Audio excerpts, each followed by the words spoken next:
ബഹ്റിനിൽ ഞാൻ ആദ്യം വരികയാണ്. പക്ഷേ ഒരു കുറേ വർഷങ്ങൾക്ക് മുമ്പ് പിന്നെ ഇവിടെ ഈ പ്രദേശത്ത് ഒരുപാട് സ്ഥലത്ത് യാത്ര ചെയ്തിട്ടുണ്ട്. അന്ന് അതൊരു ഖത്തറിലെ ബേസ് ചെയ്തിട്ട് നാഷണൽ ജിയോഗ്രാഫിക്ക് വേണ്ടിയിട്ട് ഒരു ക്യാമൽ റേസിനെ പറ്റിയിട്ടുള്ളൊരു ഡോക്യുമെൻ്ററി ഫിലിം ഷൂട്ട് ചെയ്യാൻ വേണ്ടി വന്നപ്പോഴാണ്. അപ്പോൾ എല്ലായിടത്തും യാത്ര പോയി. പിന്നെ സൗദിയിലും എല്ലായിടത്തും, അന്നൊന്നും സൗദിയിൽ ഷൂട്ടിംഗ് ഒന്നും സമ്മതിക്കുന്ന സമയമല്ല. പക്ഷേ അവിടെയൊക്കെ പോയി ഷൂട്ട് ചെയ്തു. It was A different experience. നമ്മൾ ഓരോ സ്ഥലത്ത് ചെല്ലുമ്പോഴും വ്യത്യസ്തമായിട്ടുള്ള അനുഭവങ്ങൾ നമുക്കുണ്ടാവും. പക്ഷേ യാത്രയിൽ നമ്മളുടെ ആത്യന്തികമായിട്ട് നമുക്ക് മനസ്സിലാക്കാൻ പറ്റുന്നത് മനുഷ്യരെല്ലാവരും ഒന്നാണ് എന്നുള്ളതാണ്. ഞാൻ ഇവിടുത്തെ വർക്ക്ഷോപ്പിൽ തുടങ്ങിയപ്പോഴത്തേക്ക് എന്താണ് നല്ലതെന്നുള്ളതിന് നമ്മൾ ആദ്യം ഡിഫൈൻ ചെയ്യണം. എൻ്റേതായിട്ടുള്ള അളവുകോല് ഞാൻ പറഞ്ഞു. അപ്പോൾ അത് ഞാൻ ആദ്യം പറയേണ്ടി വരും. നല്ലതെന്ന് പറയാനായിട്ട് നമ്മുടെ ലോകത്ത് എല്ലാ ജീവികളുടെയും അടിസ്ഥാനമായിട്ടുള്ള അവകാശം എന്തുവാ? ജീവിക്കുക എന്നുള്ളതാണ്, അല്ലേ? ഒരു ജീവിയാണെങ്കിൽ അത് പൂച്ചയായാലും ഉറുമ്പായാലും മനുഷ്യരായാലും ആനയായാലും അവരുടെ ജീവിക്കുക എന്നുള്ളതാണ് അവരുടെ ഏറ്റവും വലിയ അവകാശം. അപ്പോൾ ആ ജീവനെ സഹായിക്കുന്നതാണോ അല്ലെങ്കിൽ ആ ജീവനെതിരെ വരുന്നതാണോ? അത് മാത്രമേ ഉള്ളൂ നമുക്ക് ഈ ഭൂമിയിൽ നല്ലതാണോ ചീത്തയാണെന്നുള്ളതിനുള്ള ഒരളവുകോല്. ഈസി ആയിട്ട് നമുക്കിപ്പം കൈകാര്യം ചെയ്യാൻ പറ്റും. പിന്നെ സിനിമയിലെ ക്യാമറയുടെ പ്രയോഗം എക്സ്പോഷർ അല്ല, ഒരു ഫോട്ടോ എടുക്കുക എന്നുള്ളതല്ല.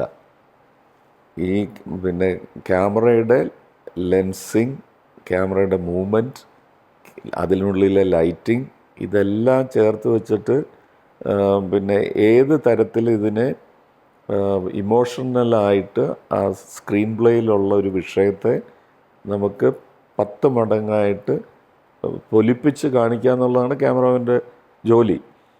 അപ്പോൾ ആ ജോലി ചെയ്യണമെങ്കിൽ ഇത് മാത്രം അറിഞ്ഞാൽ പോരാ. എക്സ്പോഷർ കറക്റ്റാക്കിയതുകൊണ്ട് മാത്രം കിട്ടില്ല.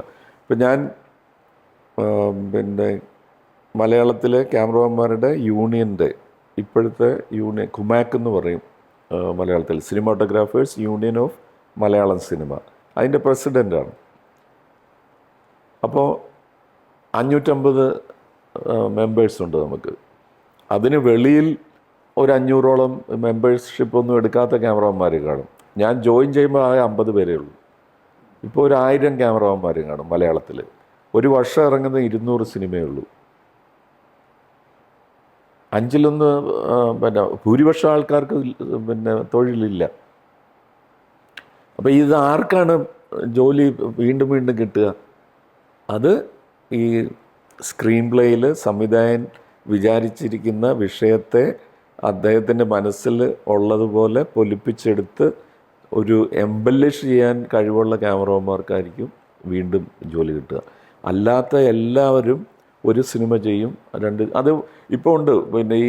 പിന്നെ വീഡിയോ സോങ് ഒക്കെ ഷൂട്ട് ചെയ്ത് വരുന്ന ഒത്തിരി പേർക്ക് ആദ്യത്തെ ഒരു ഫിലിം കിട്ടും. അവർക്ക് എക്സ്പോഷറും ക്യാമറയും കോമ്പോസിഷനൊക്കെ അറിയാം. പക്ഷെ അത് മാത്രമല്ല സിനിമ. അപ്പോൾ അവിടെ വരുമ്പോഴത്തേന് അടുത്ത പടത്തിലേക്ക് പോകത്തില്ല.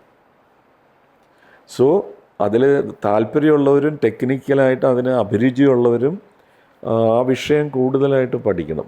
ഈ സിനിമയെ പറ്റിയിട്ട് തന്നെ ലോകത്തിലുണ്ടായിട്ടുള്ള ഒരു ചരിത്രം അങ്ങനെയല്ലേ, നമ്മൾ ഓരോ വിഷയവും അങ്ങനെയല്ലേ പഠിക്കുന്നത്. കലയിൽ കാണുന്ന വയലൻസ്, ഇപ്പം മഹാഭാരതത്തിലും രാമായണത്തിലും ഒക്കെ വയലൻസ് ഉണ്ട്, ബൈബിളിലുണ്ട് വയലൻസ്, എല്ലാത്തിലും ഉണ്ട്. എല്ലാ മതഗ്രന്ഥങ്ങളിലും ഭയങ്കര വയലൻസ് ഉണ്ട്. ഈ കാണുന്നതിനേക്കാൾ കൂടുതൽ വയലൻസ് ഡെപിക്റ്റ് ചെയ്തിട്ടുണ്ട് എല്ലാത്തിലും. പക്ഷെ അതിൻ്റെ എല്ലാം വായനയുടെ അവസാനം നമുക്കൊരു കത്താർസിസ് എന്ന് പറയും, വിമലീകരണം, മനസ്സ് ശുദ്ധിയാവും. ഇവിടെ അങ്ങനെയല്ല ഉണ്ടാവുന്നത്, നേരെ തിരിച്ച മനസ്സ് കൂടുതൽ കലുഷിതമാവും. അവിടെയാണ് നമ്മളുടെ എതിരെ ഉള്ളത്. ക്യാമറാമാനെ സംബന്ധിച്ചിടത്തോളം എൻ്റെ ഗുരു പിന്നെ സുബ്രതോ മിത്ര, സത്യജിത്രയുടെ ക്യാമറമാൻ, അദ്ദേഹം പറഞ്ഞിരിക്കുന്നത് നമ്മൾ പിന്നെ ടോണാലിറ്റീസ്, ബ്ലാക്കിനും വൈറ്റിനും ഇടയിലുള്ള നിരവധി ചാരനിറങ്ങൾ, അത് ഗ്രേസ്, അത് ഒരു സപ്തസ്വരങ്ങൾ പോലെയാണ്. ഒരു 7 സ്റ്റെപ്പിൽ നമുക്കുമുണ്ട്. അപ്പം അതിലൊരു പ്രധാനപ്പെട്ട ചാരം മിഡിൽ ഗ്രേ എന്ന് പറയും, പിന്നെ 18% ഗ്രേ. അത് മധ്യമം എന്നാണ് സംഗീത നോട്ടിനനുസരിച്ച്. അപ്പോൾ സാരിഗമ പദനിസ അത് ചിട്ടപ്പെടുത്തുന്ന പോലെയാണ് ക്യാമറാമാൻ ഈ ടോണാലിറ്റീസ് ചിട്ടപ്പെടുത്തിയിട്ടൊരു മൂഡ് ഉണ്ടാക്കുന്നതെന്നാണ് അദ്ദേഹം നമ്മളോട് പഠിപ്പിക്കുക. പാട്ട് പാടാൻ പറ്റില്ല, എന്നാൽ പിന്നെ ഇൻസ്ട്രുമെൻ്റൽ മ്യൂസിക് എങ്കിലും പഠിക്കാമെന്ന് പറഞ്ഞ് ഞാൻ അവിടെ പോയി 6 മാസം റെഗുലറായിട്ട് പോയിക്കൊണ്ടിരുന്നു.